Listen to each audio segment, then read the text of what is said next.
I'm delighted to have this opportunity to speak to the innovation community about the UK and our role in climate change.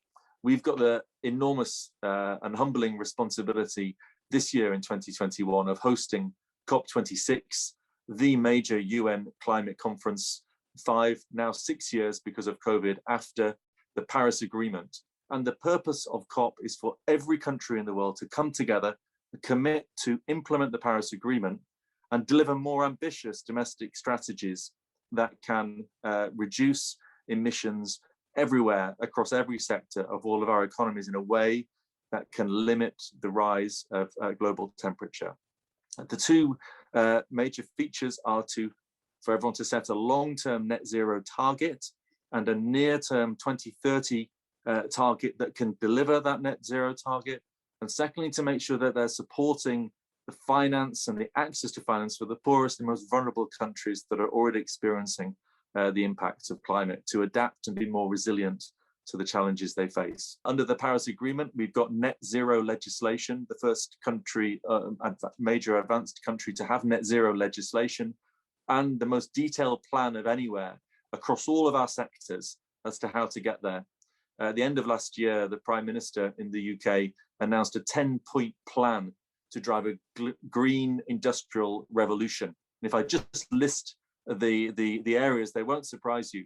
Number one, offshore wind.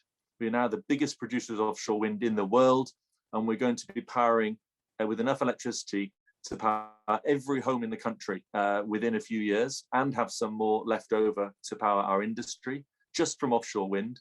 We've come out of coal completely in the last few years. Second, hydrogen. Really push the hydrogen economy, a very big startup fund to help with that. Third, around nuclear, small nuclear modular reactors, and through an advanced nuclear fund.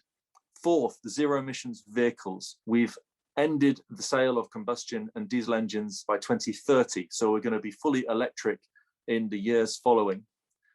Fifth, more generally around public transport and investing in a zero public transport infrastructure. Six, aviation and shipping. We've got a Jet Zero program and working with many other countries to push aviation and shipping, crucial industries.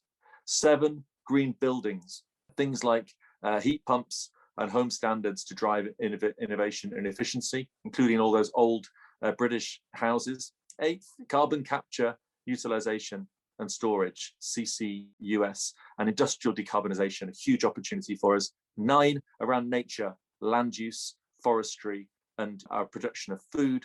And finally, and most interestingly for you, finance, green finance and innovation.